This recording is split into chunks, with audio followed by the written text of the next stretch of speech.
Welcome to TBG Talks, Expert Insights for Your Business Success, the podcast where we dive deep into the world of accounting and finance, consulting, business, and the employee experience with experts at the Bonadio Group. In each episode, we'll sit down with our firm's thought leaders to discuss the latest trends, challenges, and strategies shaping the industries we serve and the modern-day accounting workforce. Today's episode of TBG Talks is hosted by myself, Valerie Busella, Content Marketing Specialist here at the Bonadio Group, and I am sitting down with our partner and Assurance Service Line Leader, Jen Wood. For nearly 20 years, Jen has been on the cutting edge of audit innovation and has tremendous insight into technological advances. In her current role, Jen is responsible for quality and excellence, driving innovation and supporting growth with highly trained practitioners. Jen strategically reimagines our assurance processes, use of technology, and staffing models. Jen is here today to discuss all things AI, innovation, and efficiency. She dives into exactly what AI is and how it has evolved over the years. She also highlights some of the most common misconceptions, risks in using AI, and practical applications for businesses to be aware of. So without further ado, let's get started. Hi, Jen. Welcome to TBG Talks. Hi, thanks. Glad to be here. So I know we already heard a little bit about you from the intro, but before we dive into today's discussion, could you just share a little bit more about your role as the firm's Assurance Service Line Leader and maybe how your background led to this point in your career? Yeah, sure. So I've always been a person who loves solving problems, like really getting into the details and finding ways to just make things better. So I think that naturally led me to public accounting, where I could really combine both that kind of technical expertise along with helping businesses navigate some of those more complex problems.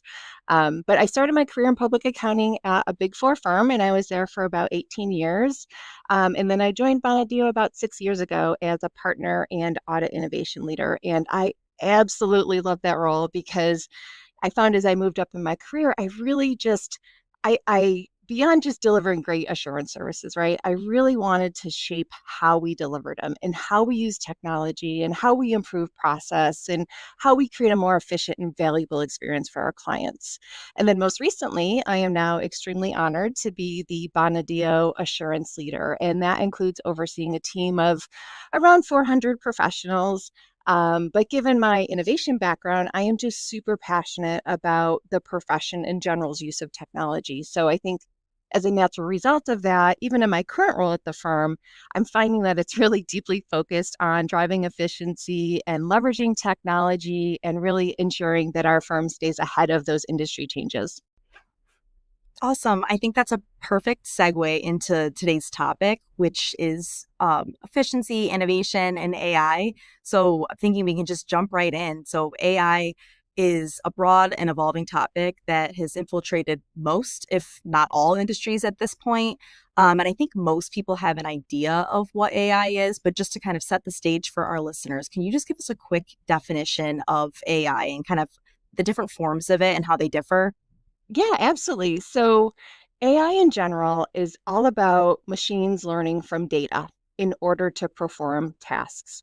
And that could be things like specific condition-based commands, kind of like, if this happens, then do that. It also includes things like predicting trends and identifying anomalies and even automating workflows. But spoiler alert, it is not new. It is a term that has been around since the 1950s. And I'll say that kind of quote, traditional AI is really great at analyzing structured data and making decisions based on patterns.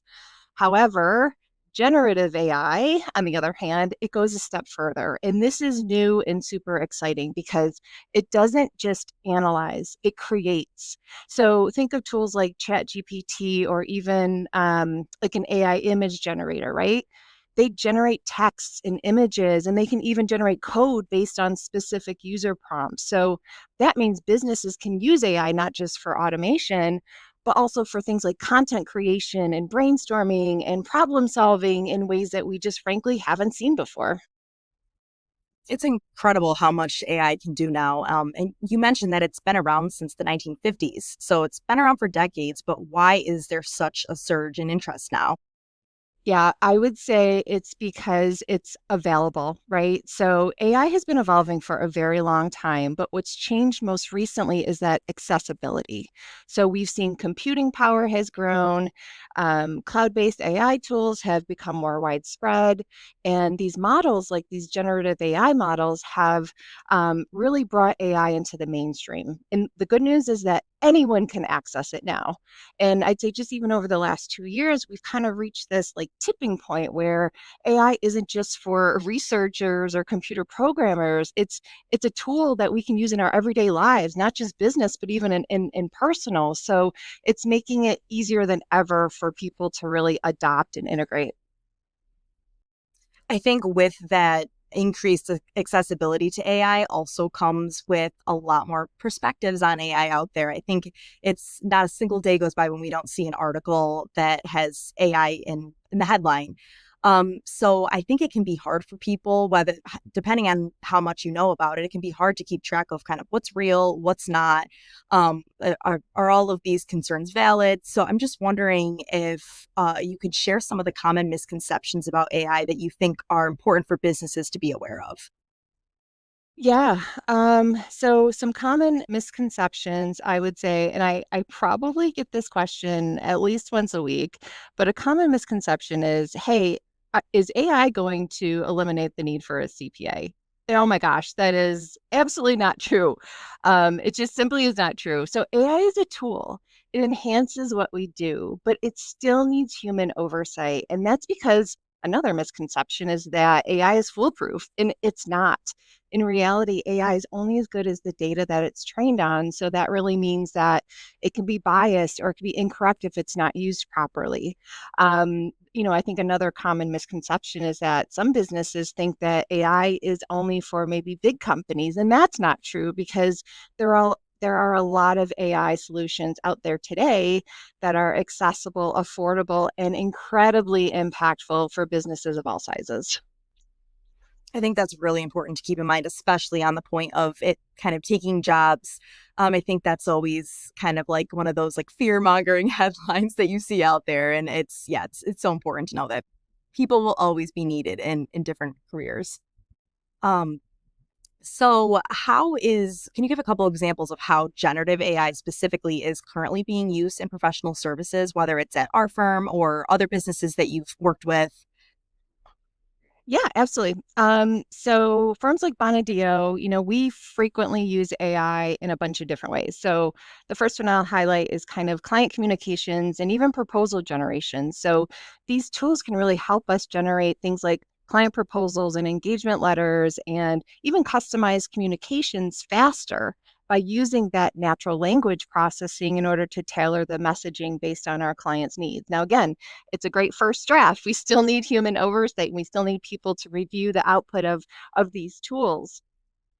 We also use AI for research. So professionals can use AI to very quickly summarize things like regulatory updates or tax code changes or technical accounting standards. So it's making it easier for us as professionals to stay informed and to provide our clients with the most up-to-date guidance too. So, but again, it's research, so we don't just 100% trust the output, but gosh, it's a way better start than starting some of this stuff from scratch.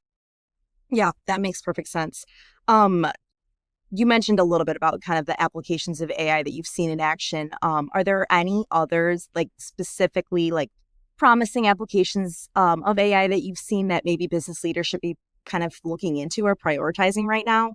Yeah, definitely. And this is just more broadly, not even necessarily for like a professional services firm like Bonadio, but we are seeing AI being used in some pretty incredible ways. So, for example, I'll say automated contract analysis. So, with the use of AI, it's really speeding up the process of reviewing like legal documents or even financial statements and contracts. And it can extract key information and ensure compliance in a fraction of the time that it would take a human to maybe read that contract cover to cover.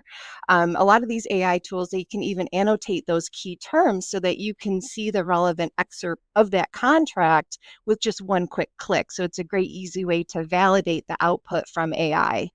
Another way is through maybe AI generated reporting or summarization. So that generative AI is now helping companies summarize things like meeting minutes or maybe action items from virtual meetings. And you may have even noticed these in the form of like AI assistants on Zoom calls or on Teams calls. They can do things like take notes, and they can send a nice summary at the end of the meeting of the action items that it captured. So again, it's saving time and driving clarity and collaboration across team members.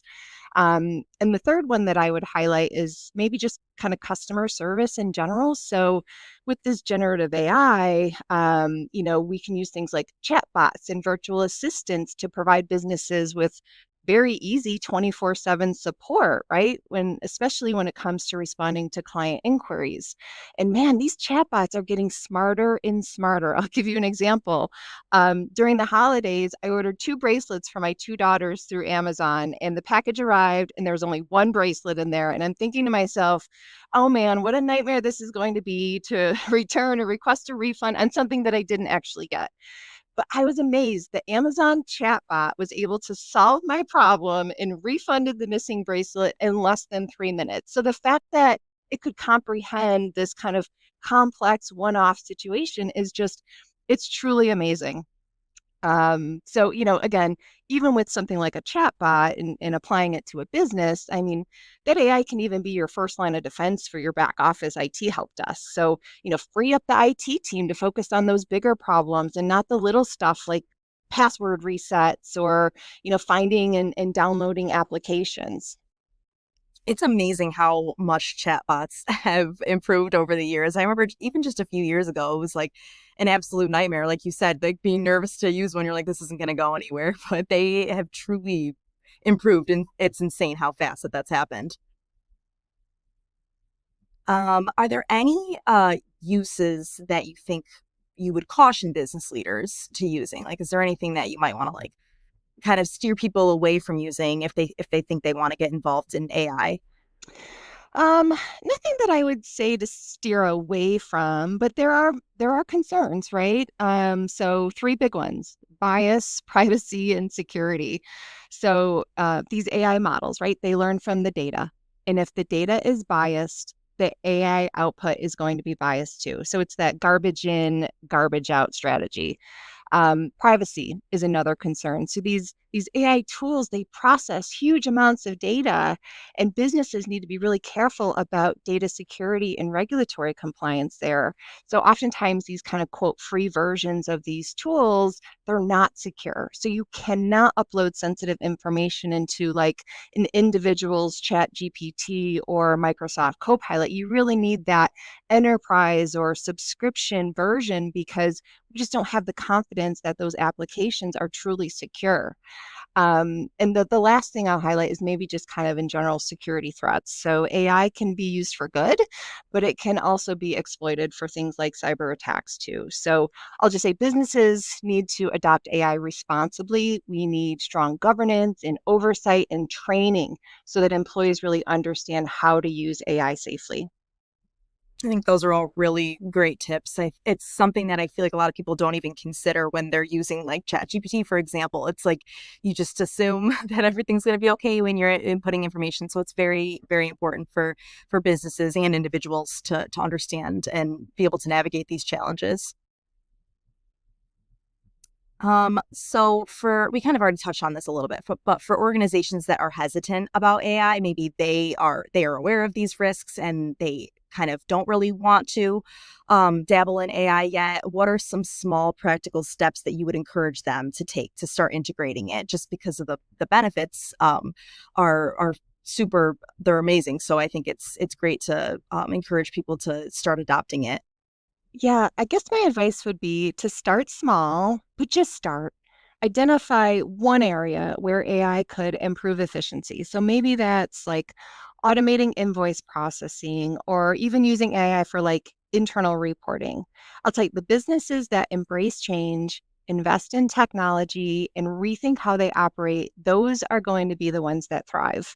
And also invest in education. So AI isn't just a tech issue. It's not just something for the IT department to handle. It can be a business strategy, and business leaders at all levels should really understand the basics of AI so that they can make informed decisions and really decide where best to invest in artificial intelligence. I think that's great advice. So we've covered a lot of ground today. And to kind of wrap up this conversation, I would love to know what excites you the most about the future of AI and its potential for business transformation. Oh, geez. I think I'm probably most excited for the potential of AI to just free people up to do more meaningful work. And even when I think about Bonadio and our assurance services, the role of the auditor is evolving. That next generation of CPAs, they aspire to focus on tasks that fully utilize their skills in education. I mean, they don't want to manually map a trial balance. They don't want to roll forward work papers from the prior year because those are tasks that are frankly below their expertise. And I mean, that is a total shift to think that a first or second year staff accountant is maybe reviewing work papers or reviewing an analysis that's prepared by artificial intelligence. When I was a first year staff accountant 20 plus years ago, I was tasked with things like pulling in work papers and making copies and placing dinner orders for the team. So it's exciting and it's remarkable to see the accelerated growth and experiences of even a brand new staff accountant in today's world.